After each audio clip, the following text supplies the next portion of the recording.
What's going on, everybody out there? Your Dark Avenger Chris here. With me is my brother Mike. Hey guys. And this is our 400th Dark Avenger Comic Book Review episode.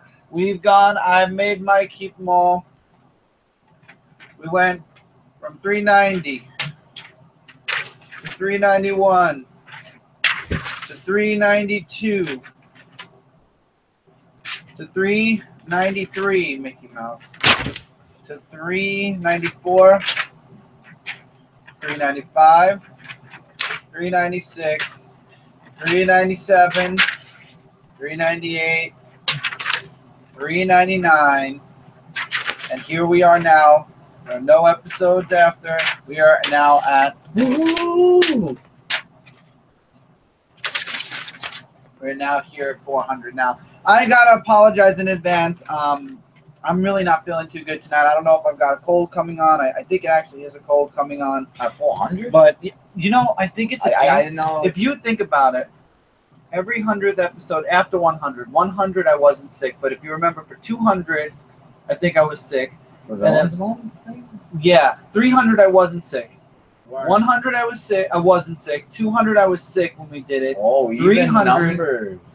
300 I wasn't sick, and now here we are at 400, hey, and I'm sick. For 500, and then at least I won't be sick. I don't know. I don't know if it's a mixture of just the whole weekend. I fell asleep wrong. I don't want to go into details, but I think I accidentally got myself sick, so I apologize if my voice doesn't sound right. I'm all stuffed up. I actually do have some soup with me. I made some cup of noodle soup. I took some vitamins before the show, because I know somebody's going to say take vitamins. I took some vitamins before the show. I took a Tylenol because I'm starting to get a little bit of a headache. Hey guys, congratulations on getting to 400 comic reviews. You've done a good job this weekend / Monday making good videos. Oh, thank you, Jordan. I really appreciate that. I really appreciate that a lot. Simple Films production. Yep, and that I think helped contribute to me not feeling too good. Was I wasn't feeling good, and then I pushed myself to do all those videos on my channel. As this video is being recorded live, all the videos except for the Dark Avenger podcast, which I did already record, thank God.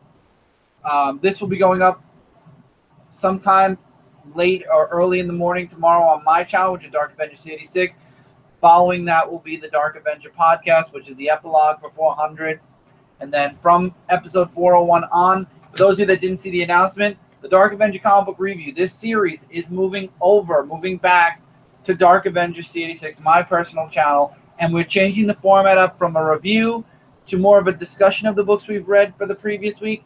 Same thing, we're still going to be talking about the books from that week, except we're not going to be going as in-depth as we normally do when it comes to the comic reviews. So it's more of a relaxed conversation. It will be a live show, so hopefully you guys will pop on the show still. Come talk comic books with us, whatever you've read, that we've read. You know, it's just a lot. It's basically the Dark Avenger Comic Book Review light. And I'm keeping the name, I'm keeping the numbering, so we're just going to keep moving forward to 401. And I still have faith. I mean, originally I was going to end the comic review at 400. It's an even number, like Michael said. It's, you know, it was a lot of work. It still is a lot of work. This was a lot of work. But we're going to try to lighten the load, like I said on the announcement, and see if that'll help out with the series to keep it going. And if not, like I told you guys, if it doesn't work out, that's when we start to say, okay, then it's time to hang them up. But the goal is, as always, to get to the next 100. So we're here at 400. The goal is to make it to 500 and then see where our minds are. And I 2 years from now. It will be your 10 years being on YouTube. Yes, it will be my 10 years being on YouTube at that point. Because So right now we're at 400. I did my 10 years in Dark 18, and 2 years you'll do your 10 years. So a lot to look forward to in the next 2 years if we should make it to that 500. But until then, 400. Yep, the books that we will review were released on July 5th, 2017, the first week of July, and we have 20 books, even 10 physicals and 10 digitals. Isn't that insane? That for the 400, 10 physical, 10 digital.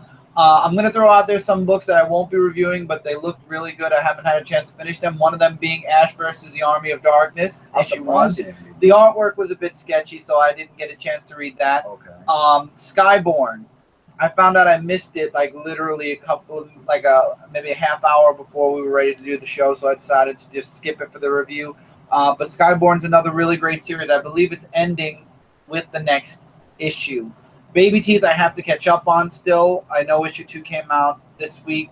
I have to read issue 1 again, but I'll be honest, I did skim through issue 2, and it still does not look like a book that I would want to really truly sink my teeth into. And I tried to get into Deadpool Kills the Marvel Universe again.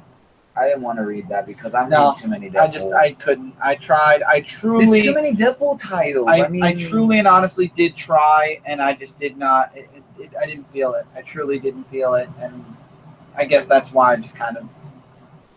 So anyway, wait. I want to make sure we're celebrating. I didn't celebrate. This is a celebration. I'm like, okay, I guess that's my cue. I didn't know. No, this is a celebration. So as I was saying, for 401 on, if you are enjoying these reviews, whether they be live or post live, because I know we get a lot of comments post live.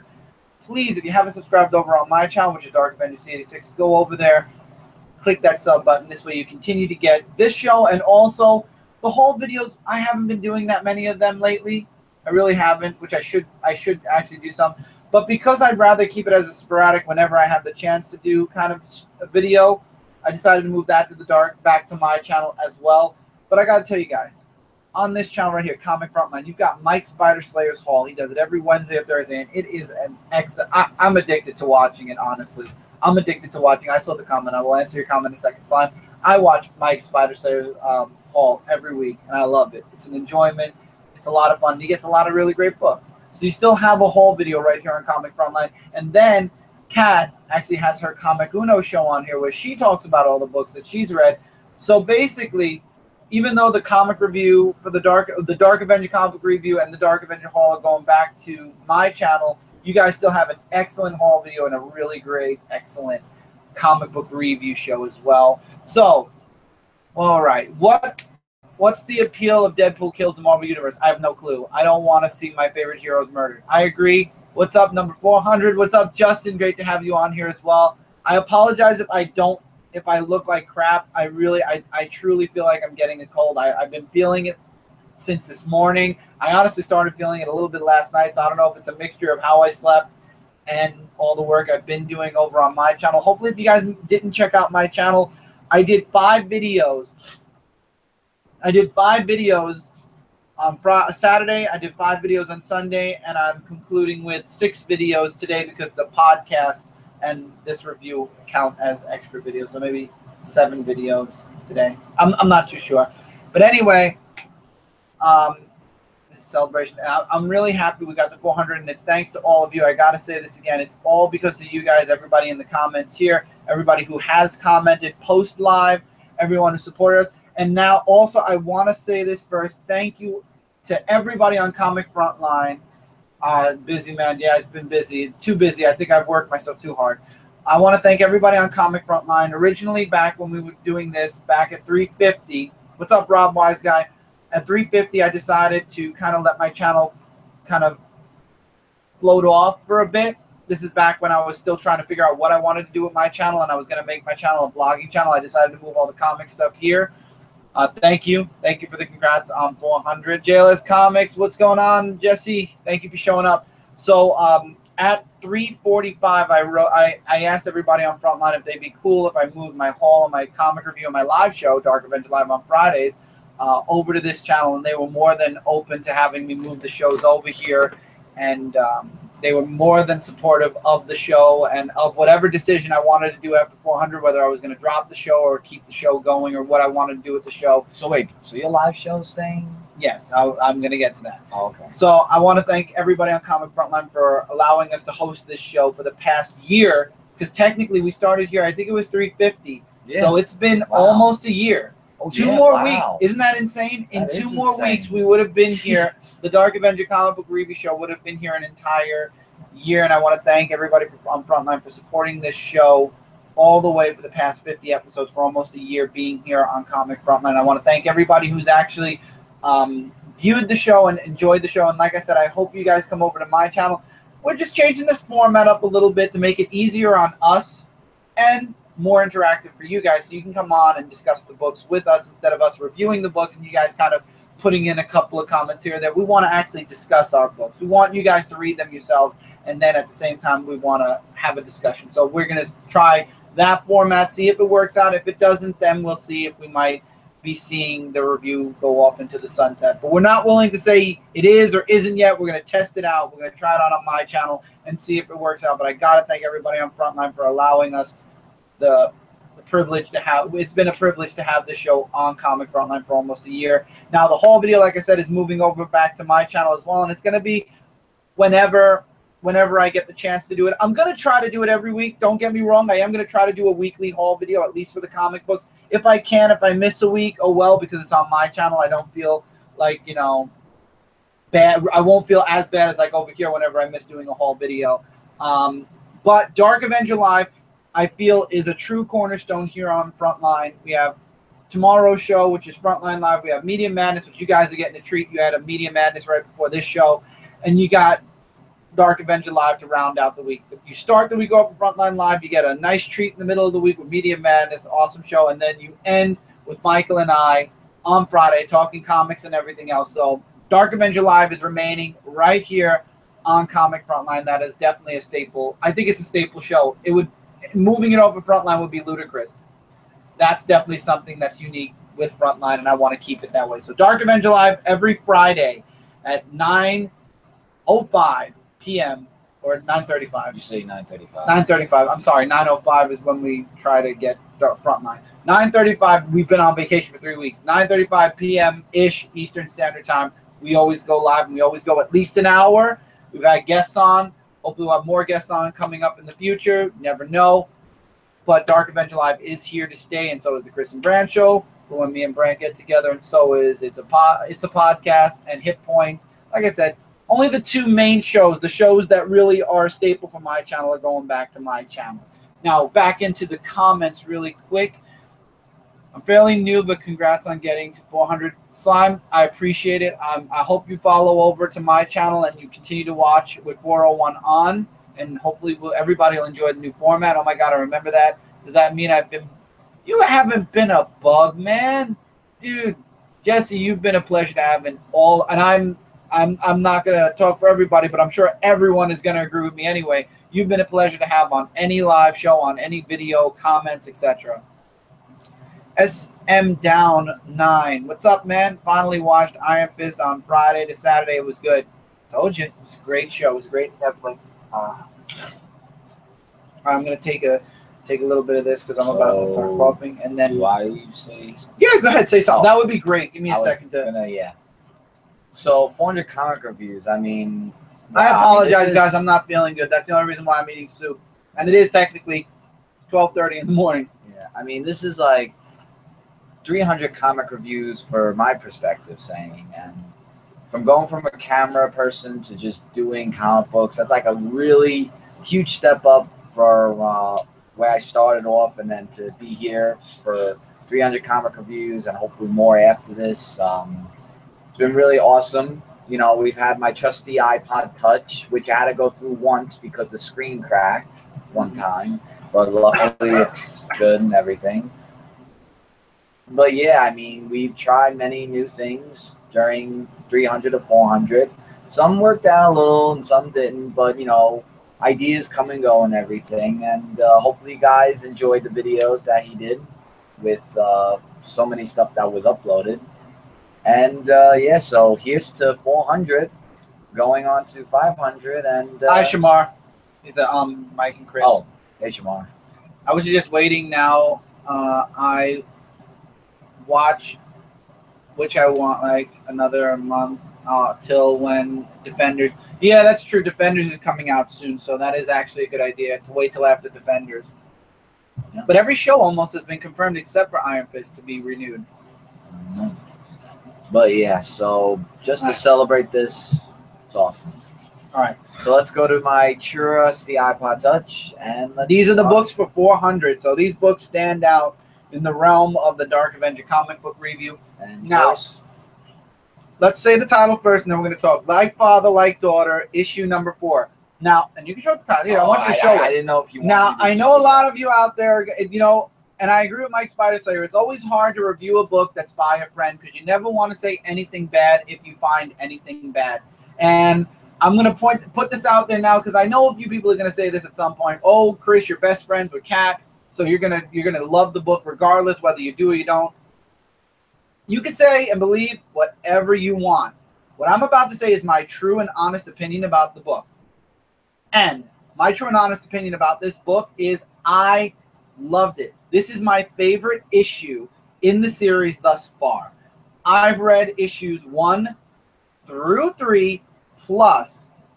Please don't spoil. Okay, I won't spoil too much. SM Down. I'll give the abbreviated version for you, man. But if you want to be safe, you can mute the video, and then when Mike puts up the next book, you can unmute it. But also, I don't want to spoil it because a lot of people I know are waiting for the Kickstarter. Excuse me, for the Kickstarter reward. Michael and I both backed Cat's last Kickstarter for issue 4. So I'll try to actually be very vague with my review. But this has been my favorite. Like I said, I've read issue 1 through 3. I've read 1.5, and I've read 3.5, and it's been an enjoyment. This is my favorite book in the series so far. As you guys know, I'm not going to redo the whole Like Father, Like Daughter series. If you'd like to see my full in-depth review of the book, go over to my channel. I actually made an entire video dedicated to doing a solo review of Like Father, Like Daughter. This is issue 3. Michael has the picture of issue 4. It was a really good book. The ending, there were some deep feels at the end of Like Father, Like Daughter, issue number 4, and I loved it, and that's why the book stands out to me. I really like it. With issue 3, though, the beginning with the bullying, that stood out for me too, but the ending for issue 4 was really good. You get a good mystery set up. Something's going on behind the scenes that Invulnerable and Casey have no idea about. I love that. Thank you, Tevye, and welcome to the show. Happy 400. I really like the book. My only complaint is at times the artwork to me just doesn't. The artist does really good at giving us how the characters are feeling. He's good at letting us know what the characters feel like. But there are times where it just feels a bit sketchy, or like the eyes will be drawn a bit too big. I feel like it's like an anime-esque kind of thing. Nothing bad. And again, it's something that as time moves forward, I'm sure the art will evolve with the book. But other than that, I still really love this book. And the art does not take me away from the book at all. Because like I said, right, I've been reading the book right along, so I'm used to the art. But that's my only minor, if at all, complaint, is that the art at times could be a wee bit sketchy. But still, it's a great book, and I would definitely recommend it. Iron Fist comes on DVD, so I'll probably buy it. Iron Fist hasn't yet. I have Daredevil, and I believe Jessica Jones has been on DVD. I'm trying. So I'm traveling to work now. I'll come. All right, Jordan, take care, man. I agree. The artwork is okay. Tevye agrees about the artwork. All right. All right. But definitely, if you have not backed it, first of all, if you didn't back the Kickstarter, that's cool. You can still get the book. There is a way to get the book on Comixology and all over. But I know that Like Father, Like Daughter will be hitting issue 5 on Kickstarter soon. Back that project up. So this way you'll get issue 5. And get the other 4 issues. Find a way to get the other 4 issues. It's a blast to read. I'm really, truly enjoying it. Say I'm saying it because she's my friend or not. Truly, you're the one that's missing out if you think that, because I'm enjoying the series. And I know everybody in the comments who's read Like Father, Like Daughter says the same. Everybody who's read the book says the same. So, Predator Hunters, issue number 3. So they finally get to the island where the Predators are. And there's one character, and I hope he dies. He makes fun of the main Indian character all the time, kind of making fun of Indians and whatnot. And I truly and honestly hope that one of the Predators killed them. But anyway, they, after spending some time with a friend on the other island, sneak onto the island with the Predator. They send in some drones earlier to check, and it confirms that there are Predators there. So they make it to the island. They find the one Predator. They fight it. They destroy it. They find the guy that's been imprisoned, save him, and they're like, it's okay, we got it. And he's like, there's 3 more. There were 4 altogether. And that's where the book kind of leaves off. So it's like now they're on the island with 3 other Predators, and that Predator was a primitive Predator. What's going to happen next? The artwork in this book, though, I feel like the artwork has changed. I really couldn't get, I don't know why, but it took me a little bit to get into the book because the artwork was, I don't know, very, very sketchy. I know that's a word I use often, but when I say sketchy, I mean it's just not something. I wish I had pages to show you guys. It kind of took me a little bit out, but then I got back into it. Back to Kickstarter, everyone. We got to support our friends and community. That's what Jesse says. I agree. what was the best Marvel Netflix show for you? SM Down, we're doing a comic review, my friend. Definitely save that question and bring it to Dark Avenger Live this Friday, and we'll definitely talk. There's also tomorrow night on Frontline Live. Oh my God, it's the Predator sequel I wanted. Where's my Predator? You know, this would make a nice Predator sequel. I would say that. Yeah, I would. All right, so you're next, right? Yep. I'll think on it. I'm gonna go get a tissue because I'm. All right. So, starting off with my book, we're gonna start off with The Ring of Fire of Dark Savage issue number 4. Now, lately, I've said that I haven't been liking the book. Well, I have to admit, this book actually made a big comeback because this issue was not that bad, really. This is where Dark Savage is kidnapped by Emperor Asado. Emperor Asado wants to take over the land and all of America that could kill millions of people.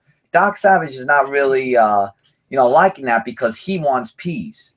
And one of the people who he thought would never betray him actually was on the Emperor's side, but then he wound up getting shot.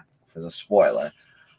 We also have Earhart, who actually appears in this book, who flies the airplane and everything, and she, what?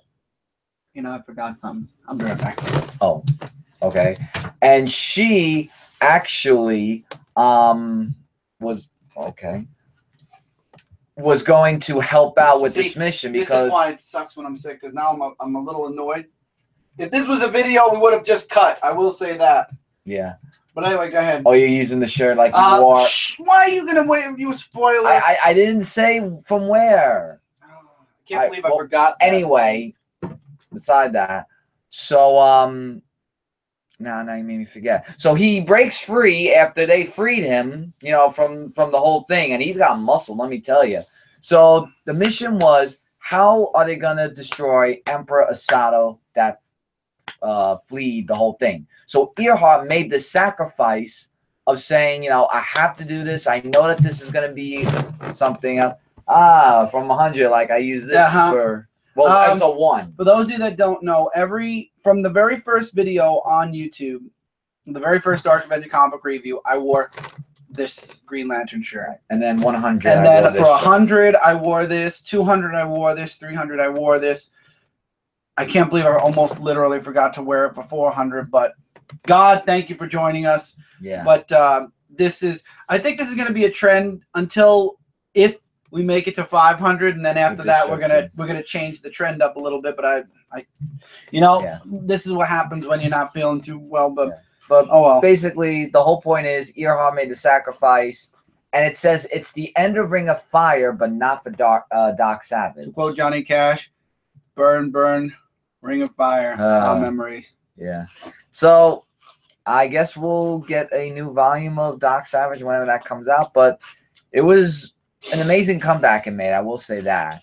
This is a new book that I'm actually surprised you didn't read a little bit about. I did. Green Hornet 66 I did. meets. Oh, you did. Good. The Spirits, issue number 1. Now, I like the artwork in the book. I haven't finished it, but it's okay if you spoil it because I'm going to finish it. Yeah. I love the artwork in the book. I like the crossover, and just to point out, it is Green Hornet 66. It's not the Green Hornet. I said that. Okay, I'm just pointing out that the Green Hornet in this book with Kato. Right, it's from the 66 line. Right. It's not Green Hornet like the one that I've been reading right along. It's not that. Yeah, and what I liked about it is that the Spirit goes to this auctioneer or something like that. He goes up to this guy. And he's asking about, we haven't seen the Spirit for such a long time. So ask the brain technology thingamajigger about the Spirit. So when he asks about the Spirit, it's actually that he's making a retirement from being the Spirit. So then when we get to some action of Green Hornet, now I never read Green Hornet, but I'm going to ask you. Green Hornet is more of like killing people and like Green Hornet, like hiding bodies or something? The Green Hornet is a superhero, but he pretends to be a gang lord, like a bad. He pretends doesn't believe in justice. He does believe in justice. He pretends to be the bad guy, but in reality, he is the one that's. It's hard to explain. He pretends to be a gang lord. He pretends to be like an overlord, like the leader of all gangs. And whenever a bad gang comes in, he takes them out. Right. But in reality, he's just there to keep everyone. He's a superhero. He helps people. Right. But the thing is that the Spirit, him and the Spirit are him and am I right? The Shadow, him and the Shadow are my two favorite pulp superheroes. Right, but when the Spirit comes in, he doesn't really believe in murdering anyone, and he doesn't like that the Green Hornet did that. He does. So, the Green Hornet does kill. I know. I was saying that. So when he comes in, I forgot who it was that was going to be the whole. Like, of course, they were going to fight each other. He fights with Kato, and he was about to fight Green Hornet, but somebody who was going to come in who actually exposed that it's not really the Spirit, but it actually is the Spirit. So I'm confused. Is the Green Hornet a good guy or a bad guy? An anti-hero? He's a good guy, but he plays a bad guy. He pretends to be a bad guy. Remember, in the pulp world, superheroes can kill. Alan. Well, Alan, if you were here at the beginning, you'd hear that I'm not feeling too good. I might have a cold coming on. But yes, with my cheesy noodles, and thank you for being here for 400, man. But I really enjoyed this comic book about the Green Hornet 66 meeting up with the Spirit. Now they're going to be teaming up for the next. I mean, you know, the verses always team up. He's a good guy in the bad guy trenches. Exactly. There you go. So really good. This one I wasn't too keen on. It's actually a one-shot because it said the end at the end of this issue. Bloodshots Day Off issue #1. Now it looks like a one. Yeah, I mean, I wanted to try it because #1, it's Bloodshot, and #2, Jason David Frank. Jason David Frank. Wait, oh yeah, that's gonna be playing Bloodshot. Yeah, but beside that part, I just wanted to take a look at this and see what it was. And to be honest, it was kind of a little confusing. It's about these two guys, and they keep going back from 1942. Like one guy. I think it was an African American. He was talking about serving the Vietnam War, and his father supported that he should be drafted into the army to serve the country and everything. Whereas this other guy, I don't remember what he was. He actually had a family, and he was like more connected to his wife. And when it fast forwards in time, his wife is dead when he goes to the cemetery. And the other guy who served Vietnam, when he came back, his father was on a deathbed. And since he really didn't admire his father then, but he actually knew what his purpose was to serve in Vietnam, when he goes back, he actually died. So they didn't really have that much of a good day. But it kept going just back and forth a little bit. I mean, yes, the story was a little bit good, but if they didn't do too much of flashbacks and back and forth, I would have said it was a good book. But to me, for a one-shot book, I guess that's a good one-shot, but for me, it kind of was on my least interest. But who knows? I mean, I may have to look it over again, but I remember that much. Wasn't one of the Bloodshot part of the Soviet Union? That book sounds depressing. Yeah.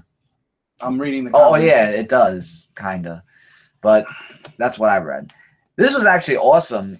Grimm Tales of Terror, Volume 3, #7. Now, this cover, we all know the saying where you sell your soul to the devil.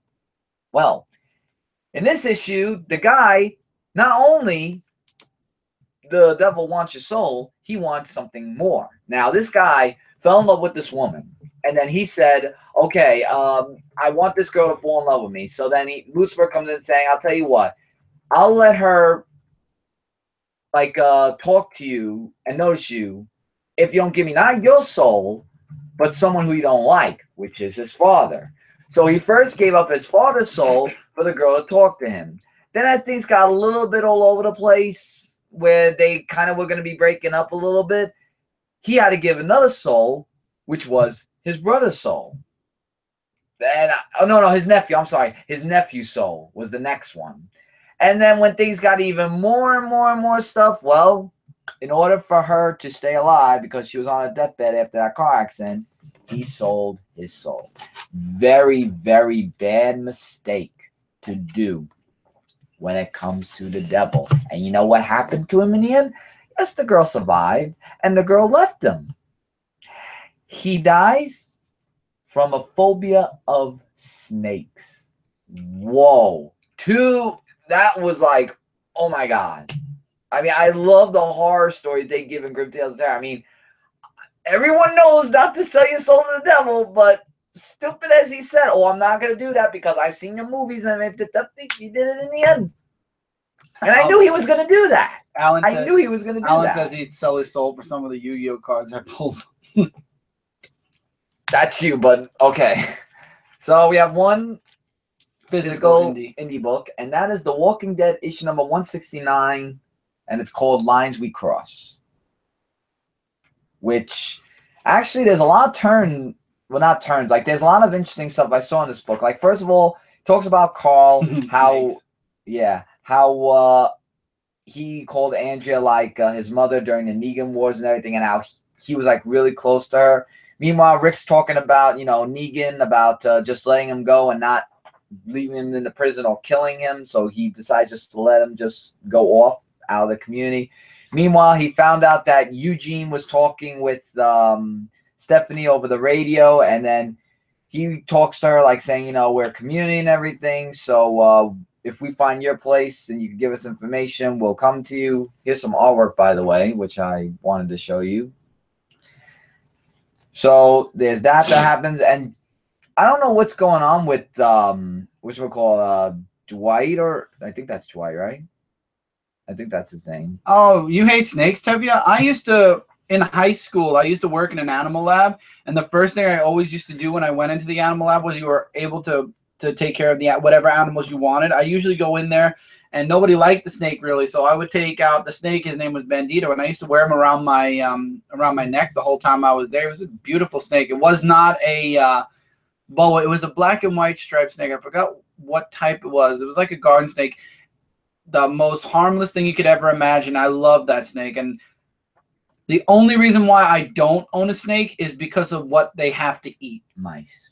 Right. And you have to buy them. Right. No, thank you. No. So that's why I don't own a snake. Yeah. Other than that, I would if not for the mice thing, I would have definitely already owned a snake. Okay then. And I got bit by a snake. That snake also because somebody was stupid in the animal lab and tried to tease it. So to protect them, I pulled the snake away and he came back and bit me. Yeah. And his name is Dwight, by the way. So he's acting a little meh with Rick and everything. Meanwhile, Carl is going to the hilltop, and then when him and Rick and Dwight have a talk with each other, he's just like saying, you know, you're trying to lead all this community together where, you know, everything is just great, but it isn't really, you know. And then he's like saying that, you know, about Sherry, like saying that, you know, like she attacked me because he feels that he killed her, where it was just by accident, as reading issues back and everything. So I like the whole father and son thing together that happened when he told him he's going to the hilltop. So Negan leaves, but it looks like that someone wants Dante. I think Maggie, was it? I think her name is Maggie. Wants Dante to catch up to Negan, and they don't want to lose track of him because they still think that he hasn't changed.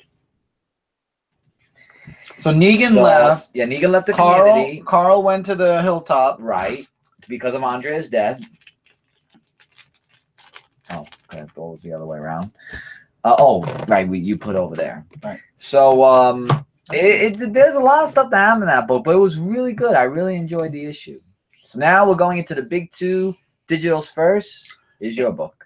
This book gave me such feels. Injustice 2, issue number 6 or 5. 5. 5? I thought it was 6 already. I thought it looked like a 6, but it was a 5. It's a 6. Is it?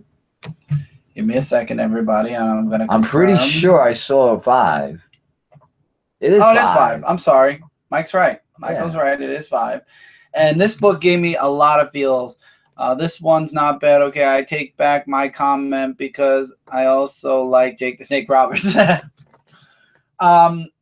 So in this book, it's the fate of Ted Cord, who is still training Jaime, the other Blue Beetle, And what happens is Booster Gold shows up and warns Ted that, you know, he'll be there at the end. And Ted's like, "Oh crap, it's coming, isn't it?" And he's like, "Yeah." And then Ted goes, "You can't interfere, can you?" And he's like, I wish I could, but I can't, because then it would change my future. Snakes and scorpions, my least liked creatures. Firestorm, first of all, welcome to 400. Second of all, Scorpions and spiders would be mine. So what happens is Ra's al Ghul sends for Ted and uses Ted as a message to all the other superheroes in the world, and Ted dies. I don't want to give away the middle and everything because Ted tries to fight back and it doesn't work out.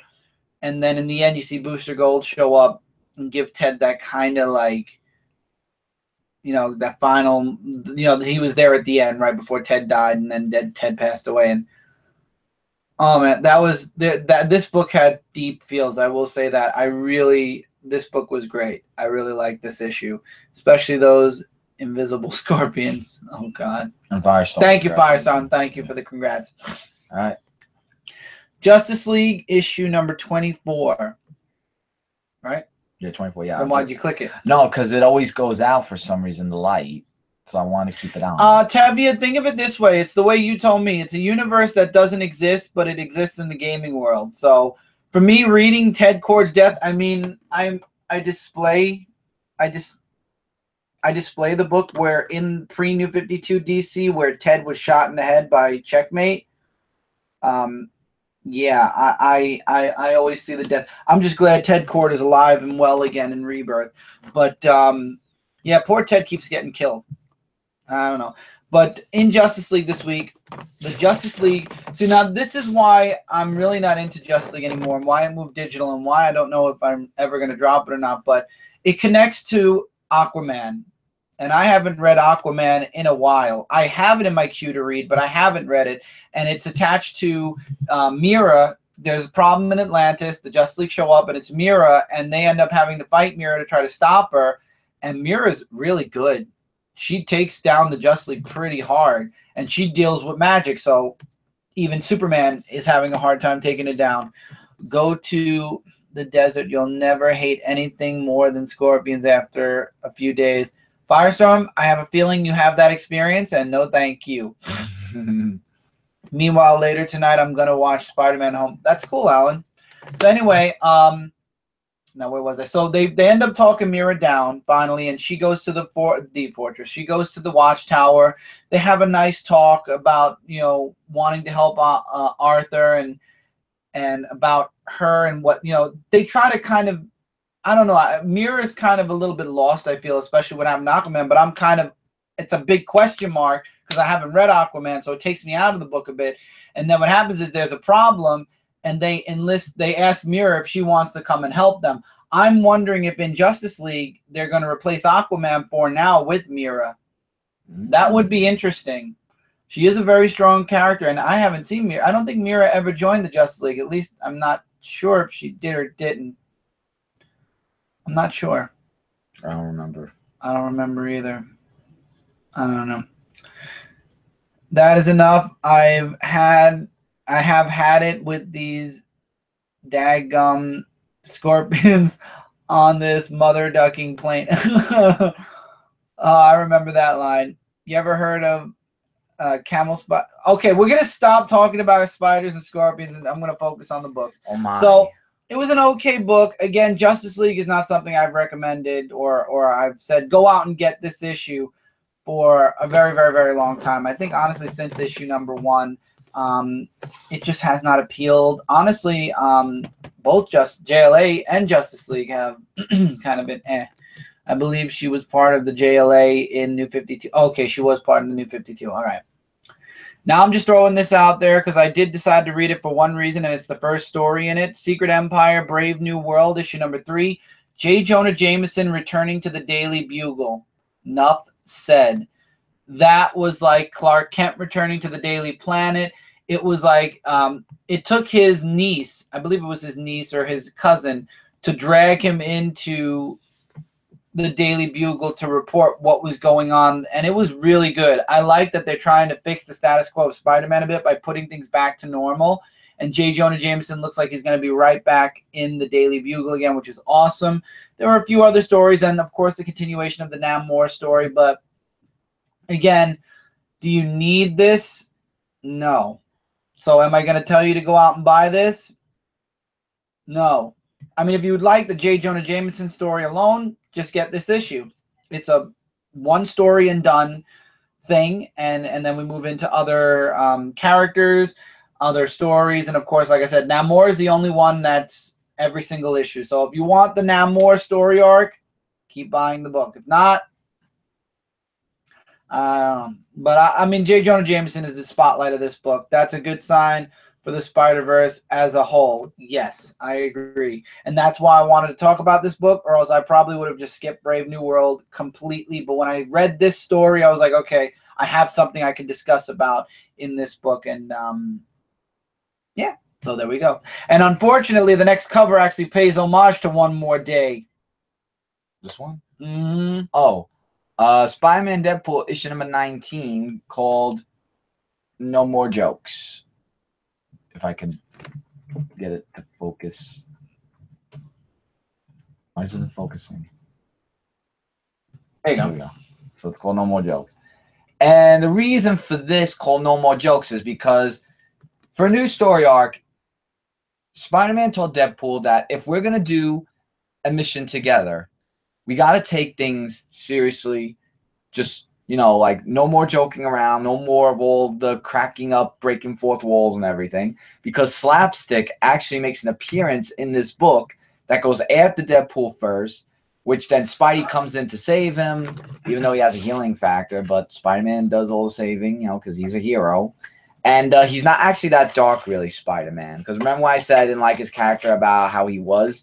So, and you know, and he had plans with his Aunt May, but he had to reschedule it because of what's been going on. So it was just, you know, them teaming up, and then like they were not really for each other, but then they had like a little misunderstanding about each other. But then there was an offer that was made with Slapstick by somebody who I can't remember what it was, and it was actually a trap to actually kill. I don't know if it's to kill her or just because it was like gas or something to knock her out, maybe knockout gas it was, and that's what it was to be continued. So I like the team up of how it looks now. I mean, it looks a little bit, you know, okay for this one, but I say you should pick it up. It is jump on friendly if you want to, you know, because it's a new story arc, like I said. So you'll definitely be picking that up then. So that's all the visuals. So now we're all physicals for you first. All New Wolverine issue number 20. Glossy cover. Glossy cover. Mm-hmm. 22. So, surprise, surprise. Laura survives her near-death experience. She died and came back. She was out for 2 weeks, but she healed up perfect. We see the, exit of Deadpool. I like that. Oh, God, what's her name? Oh, jeez. I hate when I forget people's names. The weapon.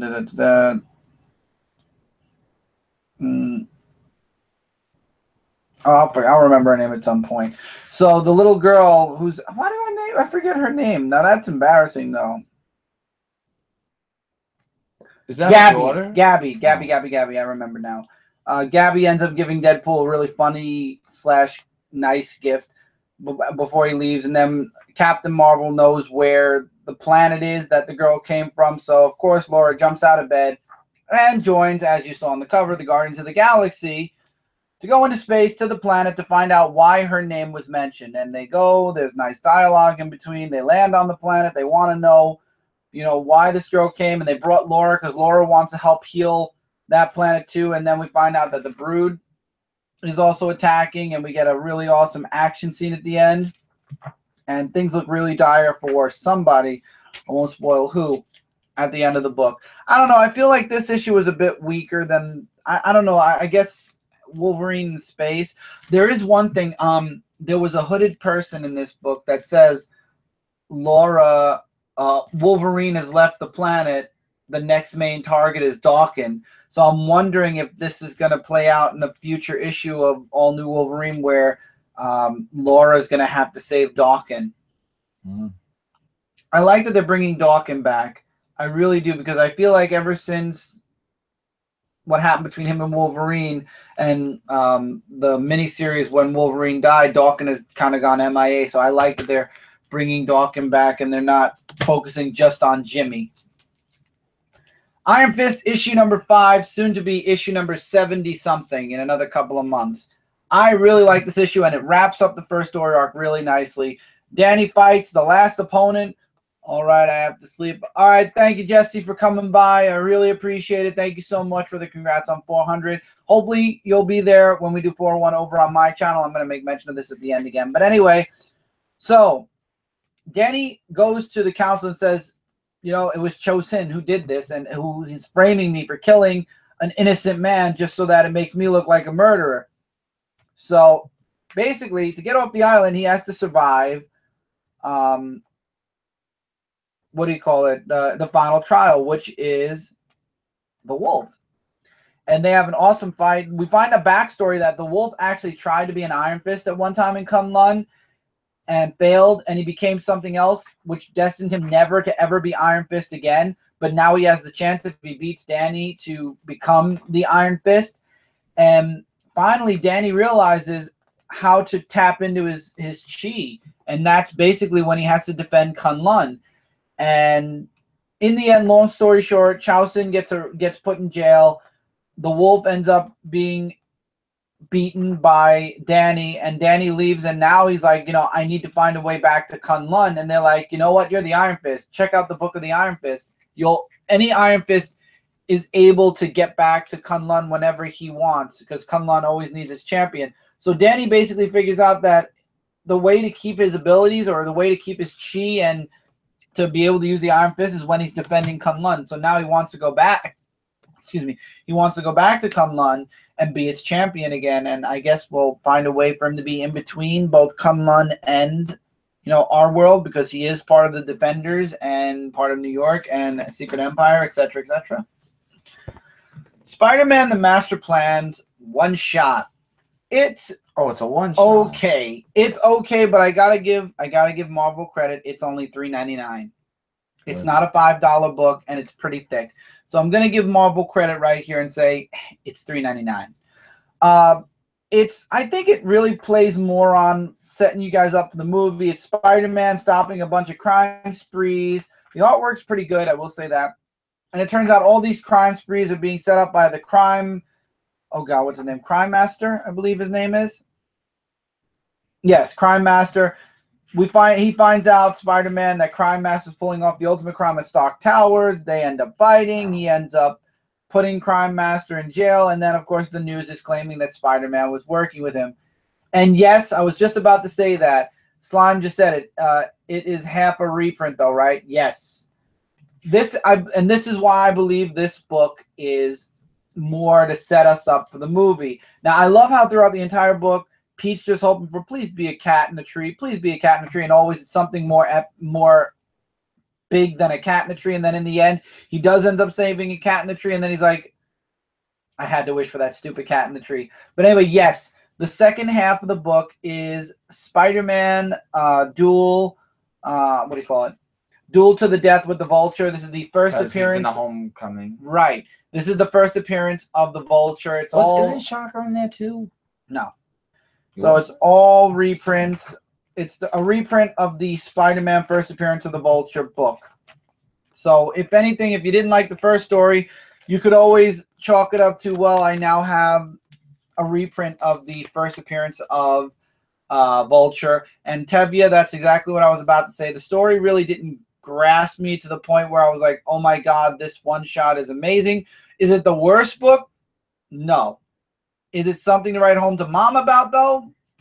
And honestly, I'm taking, with this book, my takeaway is I got the reprint of the first appearance of the Vulture. I could enjoy that in my leisure, so it's okay. It's all right. What can I truly, what can I say about this book? It's not amazing, but it was okay. Boring at times, but okay. This looked like an extra issue of the Spider-Man series that ended a while back, a series I quite liked. Oh, Spidey, I think it was called. It was called Spidey. Yeah. And yeah, you know, I could agree with that. I would definitely say this falls into Spidey. I really missed that. And then the last book from Marvel, X-Men Gold, issue number 7, as the Shadow Realm. I believe it's called the Shadow Realm. Let me find out for sure first.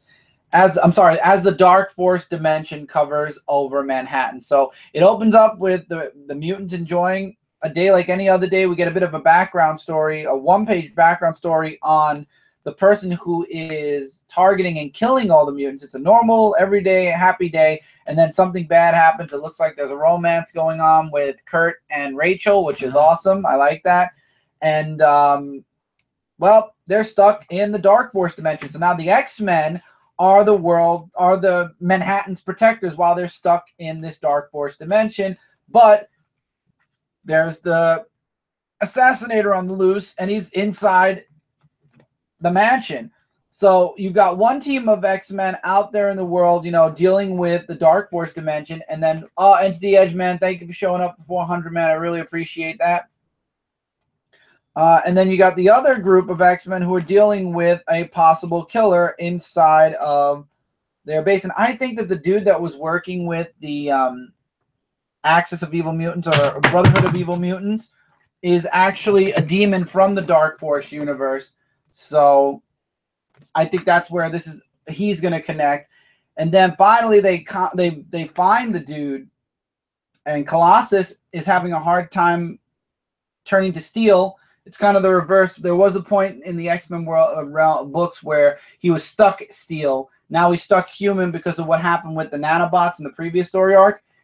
And I have a feeling he's going to be steel in the next issue because he gets shot in the head by the assassin. I have a feeling he's going to be able to turn back to steel. So that was a very short-lived I can't turn into steel moment, unless his skin is now steel and he can't turn into the shiny anymore. Basically, in his human skin, he's impenetrable now instead. I don't know. That would be interesting, and I would like that, actually.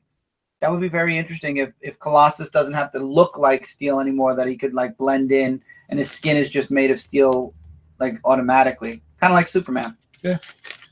All right, we're in DC Comics now. Green Lanterns 26 is more of a backstory or a setup story in this issue. In this issue, we find out, we go back in time, and we see the relationship between Rami and Volthoom, the first Green Lantern. We find out how they became friends, how they started working together, how Rami was trying to get Volthoom back to his world, how he wanted to team up with Volthoom and basically just, you know, solve all of their, you know, all the problems that he had. And then he ends up doing the operation that puts the Lantern into Volthoom to make him stronger.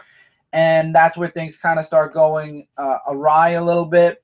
And then the Guardians find out, and what happens is he thinks that Rami actually betrayed him. In the end, the Guardians just happen to find out at the same time what Volthoom was doing. And then we also see the creation of the Green Lantern rings and another one of the original 7 Green Lanterns getting their ring. The next issue we get where did Jessica and Simon go, which I'm sure will be Earth 15. But this is all a backstory on Rami and Volthoom. So if you want the backstory or the setup or what Rami and Volthoom's history is, that's the book for you. If you've been reading Green Lantern right along, you'll be reading that. I liked it. I truly enjoyed this issue. All right.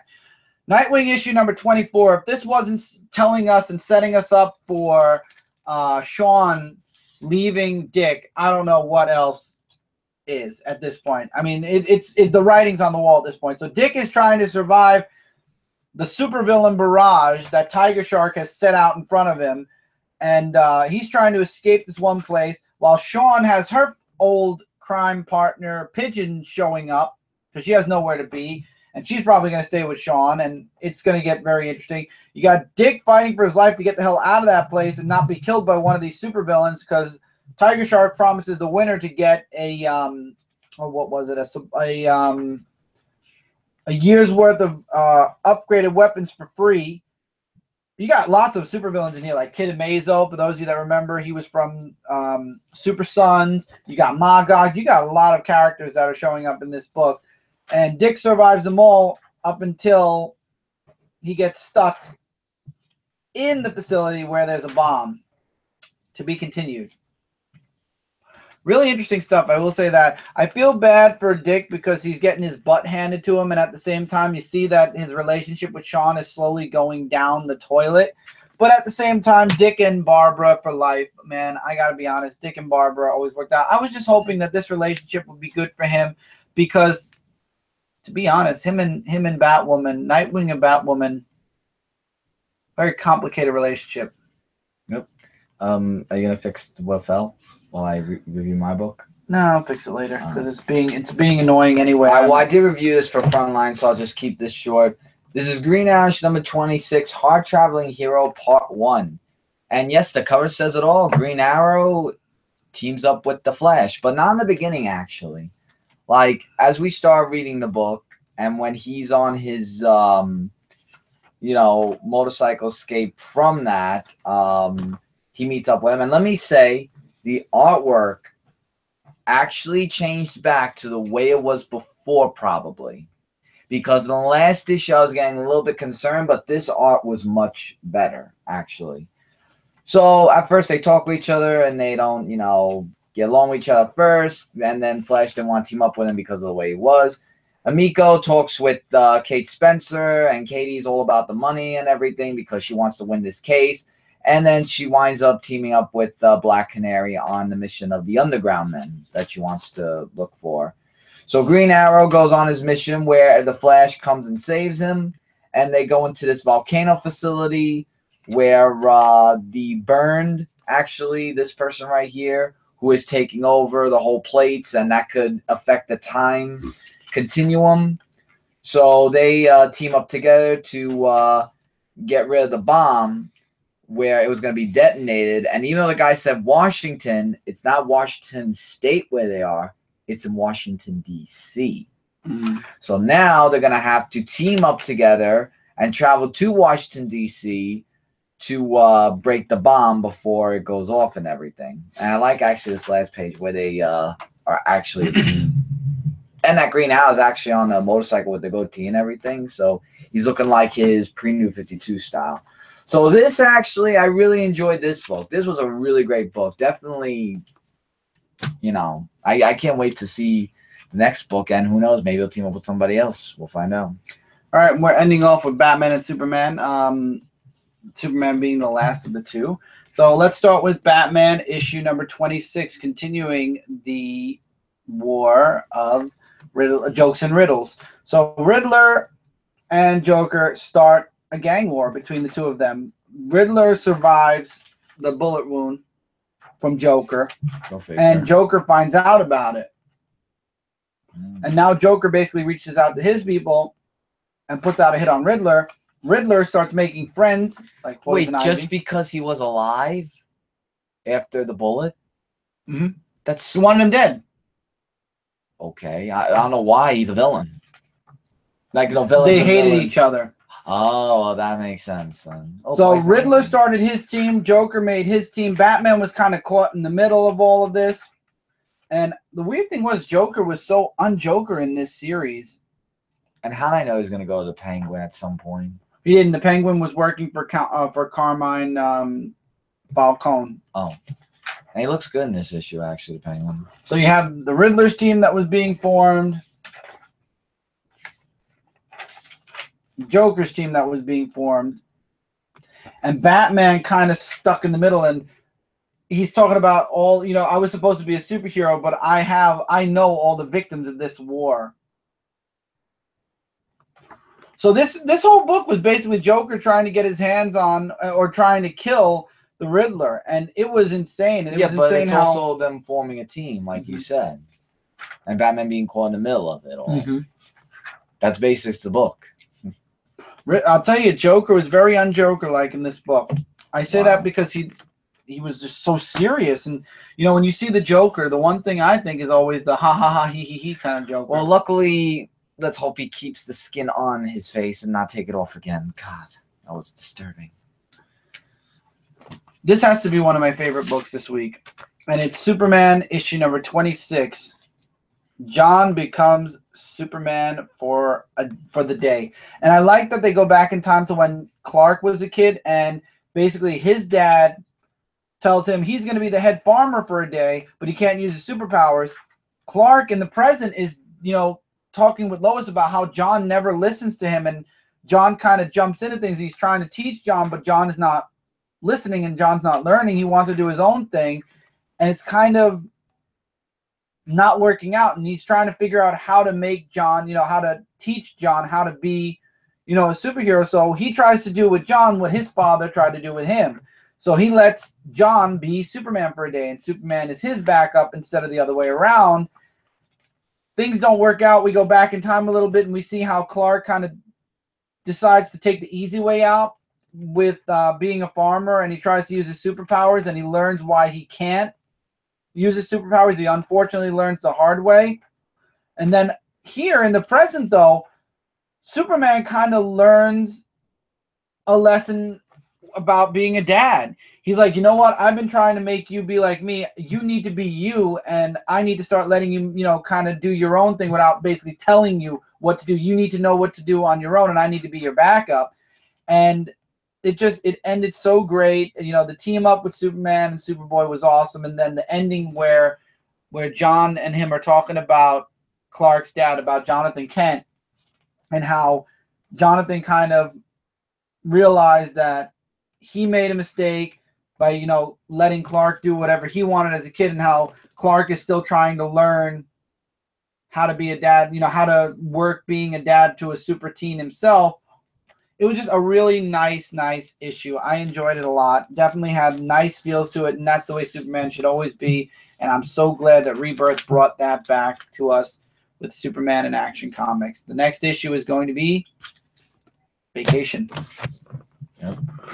And with that, that is it for the 400th Dark Avenger Comic Book Review episode. 400 has now come and gone. We are moving forward into 401.